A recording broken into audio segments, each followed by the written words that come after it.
to record this for you. I hope we can. Okay. There's 3 symbols make up all your astrological signs. You need to know about that. Circle, the crescent, the cross. Okay? Whichever is prominent is going to represent that which is dominating over the other. If you have a cross that's over a crescent, which is Saturn, by the way, you have the desires in the physical world dominating over what? The soul, the subconscious. If you have the cross, which is a broken arrow, basically an arrow over the sign of the circle, that is the physical world, and the desires dominating over a conscious mind, the sun, the solar symbol. The crescent always represents the soul. The circle always represents the spirit. In the old days, the early Christians understood that distinction very well. Mary said, my spirit rejoiceth in God, but my soul doth magnify him. What does that mean? Your soul is your receptive subconscious. Your spirit is your conscious mind. I can be in great spirits here and yet be on a great conflict level on a soul level. Okay? And the subconscious is what determines that. The subconscious is your feelings, your emotions, your state of well-being, and even physical wellness is determined by your soul. The soul, the subconscious, determines everything about your body's biological state. If I would hypnotize one of you and put you in a trance and tell you that your arm was paralyzed, you would not be able to move it. I could suspend you between 2 chairs, and I'm sure you've seen this before, and I could sit on you. You couldn't there's no way you could do that normally. Your body could not sustain my weight. 200 pounds, you would buckle. Under hypnosis, you'll stay like a board. I could put your arm out here and tell you it's a solid piece of steel and I won't be able to move it. I can take an ice cube and tell you I'm going to burn you with fire and put it against your arm and you'll get a blister. Why would you get a blister? Because the subconscious believes you're getting that. But the problem is that you spend your life programming your subconscious for all sorts of ailments and all sorts of diseases and all sorts of problems because you don't have the knowledge. You don't have the wisdom to know what you're doing because it's the word you speak that penetrates into your unconscious, your subconscious mind, and plants seeds that cause you problems. Every time you get emotional or angry, you're talking to your subconscious mind. Your subconscious mind relates to feeling, emotion. It's feminine. It's receptive. The conscious mind is supposed to protect it. It's the masculine principle. The conscious mind is supposed to protect the subconscious from defilement, like a man protects his woman. But the subconscious mind doesn't take a joke. It understands what you say and it doesn't rationalize it. It doesn't say she didn't mean this. If you get upset and angry and you say, I'm sick and tired of you, you have just planted 2 things in your subconscious that's going to probably come to pass. Because you said it with emotion and feeling and the subconscious mind heard it. So you end up with sickness and fatigue. You say, well, I don't see that. I don't understand that. Oh, or you get upset at somebody, he's a pain in the ass. And you wonder why you got hemorrhoids. The Word is made flesh, and you're all the Word made flesh. Everyone in this room is the Word made flesh. But you don't understand it.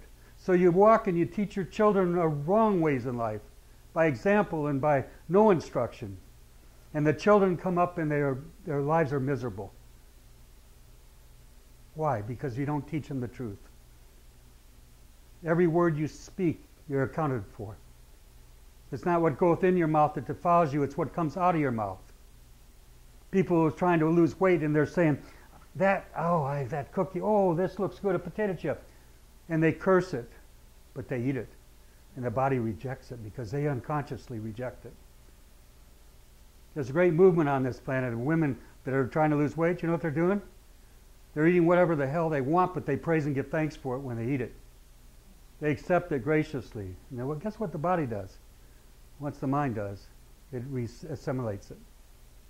It doesn't hold it back and reject it. Amazing philosophy, isn't it? It says you'll be accounted for every word you speak, everything you say.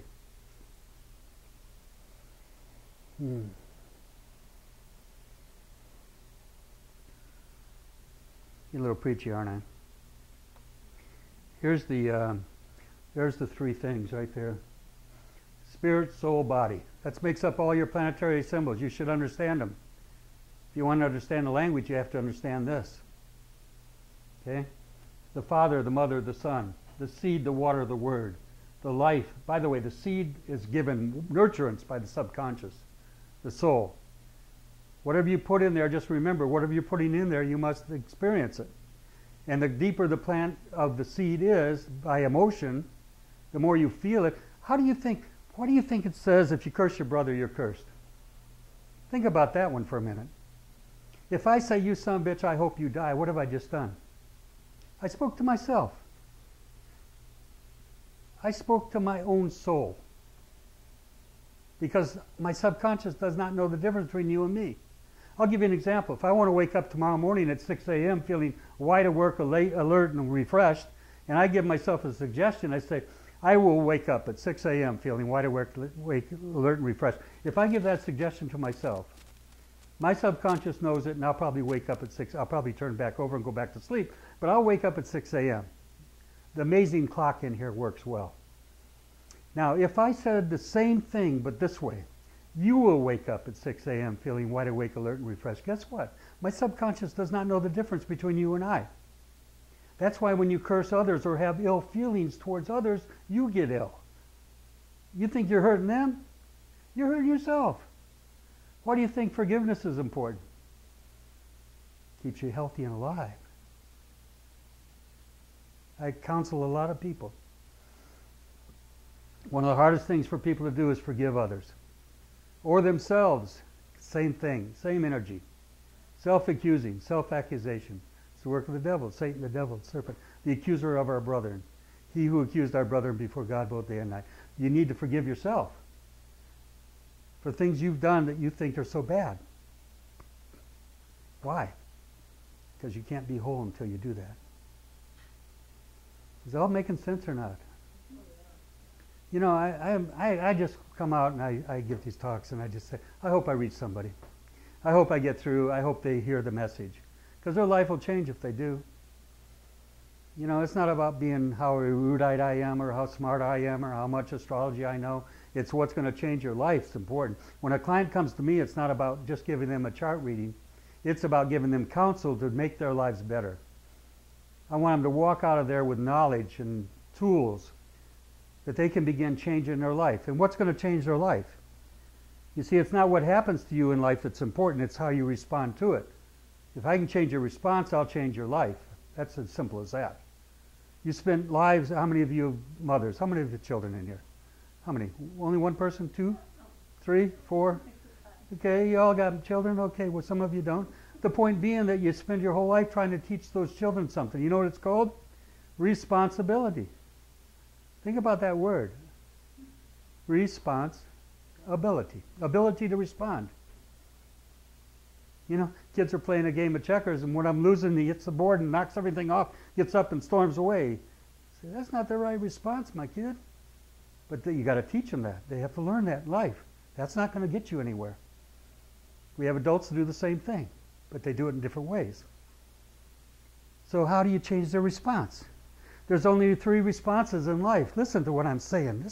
Everything else, I could put all this crap away because I want to get to your souls. I want to get to your being. I want you to hear something that will change your life. Huh? I want to get through all this BS. Forgive me, I'm getting a little upset here, but I mean it by this. It's not what happens to you in life, it's how you respond to it. And if I can change your response, I'll change your life.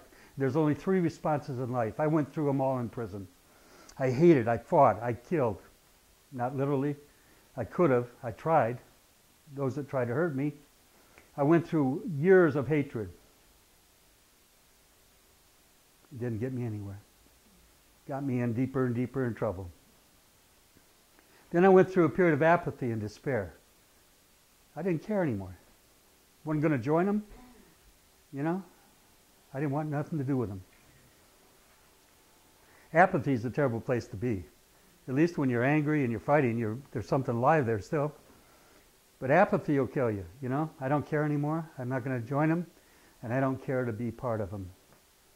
And then the third response is what changed my life, and it brought me out of prison. And people are walking around out here in prison all day. I see it all the time. My clients that come in, they're in prison by their own ignorance. Forgive me, by their own ignorance. So what's the third response? Praise and thanksgiving. What is praise and thanksgiving about? Praise and thanksgiving comes from love. If I love my wife, I praise her and I give thanks. The first stage of a divorce is accuse, find fault, accuse, backbite. What's the first thing you do when somebody accuses you of something? You want to accuse them back, don't you? Well, let me tell you, you think I'll tell you a few things about yourself. Here's the thing, that is the wrong response. There's an interesting scripture. It says, when Michael the archangel was contending with the devil, the accuser himself, over the body of Moses. Now, they always have these artistic renditions of this.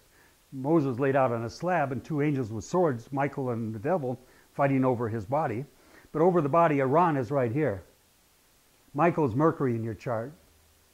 The devil is Satan or Saturn in your chart. And they're fighting. It's like a Mercury-Saturn affliction in your chart. And that's going on in your life. And you're experiencing all that self-doubt and recrimination, self-accusing, all the stuff that comes from that aspect, right? So what does Michael do? When Michael was contending with the devil over the body of Moses, it said he did not hurl forth a railing accusation against him. He simply said, let the Lord judge thee. He was smart.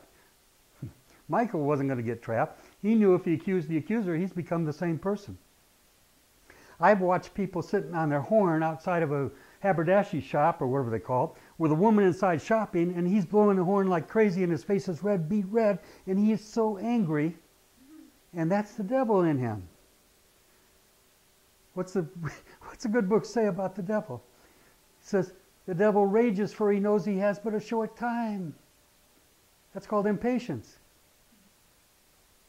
You ever see anybody like that? I have. I've been like that in my life.